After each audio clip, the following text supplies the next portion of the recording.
과거 속 오늘엔 어떤 일이 있었을까요? 영상으로 떠나는 라떼뉴스 여행. 영상실록 오늘 안녕하세요. 아나운서 조진영. 아나운서 이은솔입니다. 아, 은솔 씨 그거 아세요? 어떤 거요?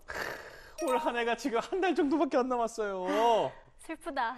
벌써요? 그러니까요. 시간이 이렇게 진짜 한 살씩 더 먹는 거예요. 너무 빨라요. 네. 그래서 제가 내년 또 트렌드를 한번 알아왔는데 벌써요? 2023년에는 디깅이라는 이 단어가 떠오르고 있더라고요. 디깅? 네, 뭐죠? 말 그대로 좀 깊게 판다라는 뜻인데 이제 한 분야를 깊게 파는 건 또 요즘 추세이기도 하잖아요. 그렇죠. 앞으로는 일 이외에 또 어떤 취미에 진심으로 그런 다가가는 사람들이 더 많이 늘어날 거다. 지금 이런 전망이 나오고 있습니다. 그렇군요. 그럼 진혁 씨는 2023년에는 어떤 거에 좀 과몰입하고 싶으신지? 당연히 역사 아닐까요? 역사요? 그럼요. 전 오늘의 MC니까. 진심이 너무 느껴지네요. 멋진 계획입니다. 이뤄질 수 있길 바라고요. 일단 진혁 씨 취미는 살짝 넣어두고 2023년에 다시 꺼내기로 하고 이번엔 과거 이야기를 디깅 함께 해볼까요? 좋습니다. 그럼 과거 속 오늘엔 어떤 일들이 있었는지 함께 보시죠.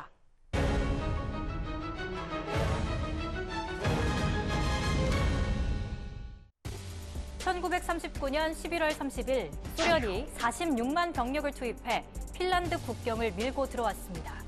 이른바 겨울 전쟁의 시작이었는데요. 당시 핀란드 수도 헬싱키에는 천여 대의 소련군 항공기가 무차별 공습했습니다. 소련의 입장에서 이 전쟁은 핀란드가 독일의 소련 침공 루트가 될 것을 우려한 일종의 예방 전쟁이었는데요. 당시 전쟁이 쉽게 끝날 것으로 생각한 소련군 일부 병사는 스칸디나비아의 혹독한 겨울 날씨에도 불구하고 여름철 군복을 걸치고 전장에 뛰어들기도 했습니다. 아니 군대는 여름에도 춥거든요. 아니 근데 지금 전쟁에 나가는데 겨울에 여름 옷을 입고 나갔다고요? 그러니까요. 야외 전투 없이 어디든 점령해서 따뜻한 실내에서 지내게 될 거라는 생각에 그렇게 가볍게 입었던 거죠. 너무 쉽게 생각했구나. 네. 하지만 핀란드의 저항은 거셌습니다. 소규모 스키 부대와 자전거 부대가 숲속에 매복해 게릴라식 공격에 나섰고 레지스탕스의 화염병 공격도 시작됐습니다. 화염병은 이때부터 소련 외교장관의 이름을 따 몰로토프 칵테일로 불렸는데요. 핀란드의 저항 활동은 한때 전 세계 언론의 헤드라인을 장식했습니다. 각국의 지원이 쇄도했고 외국에 나갔던 핀란드 이민자는 물론 외국인들까지 자원병으로 참전했는데요.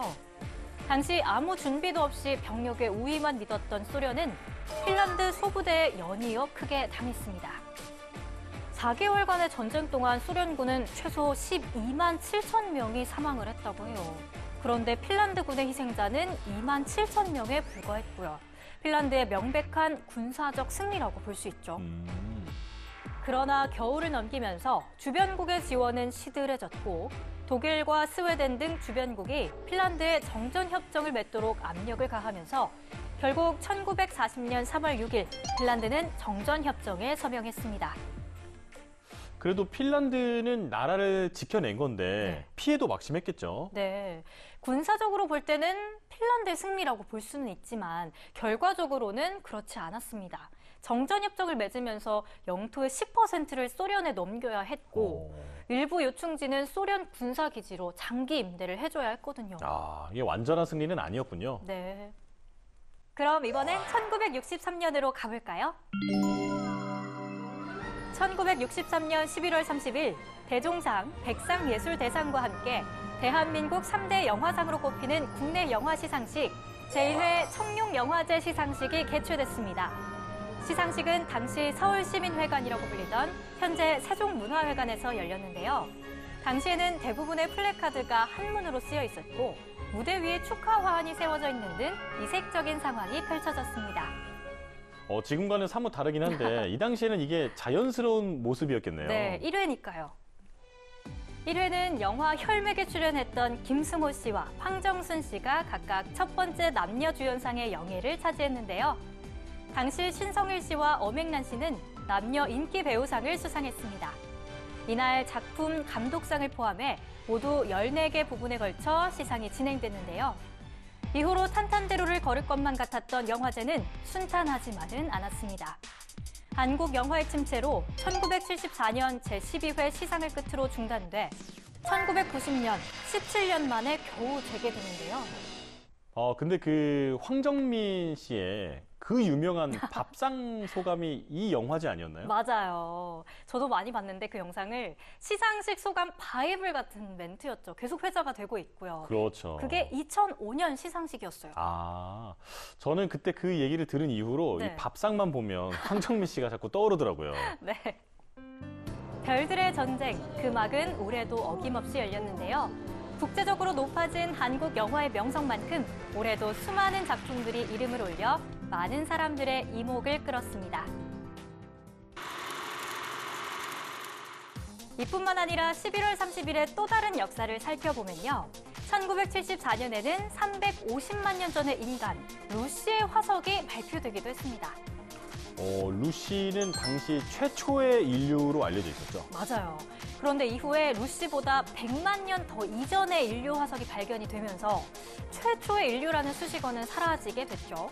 그래도 당시 직립보행을 했을 것으로 추측되는 루시의 발견은 엄청난 파급력이 있었어요.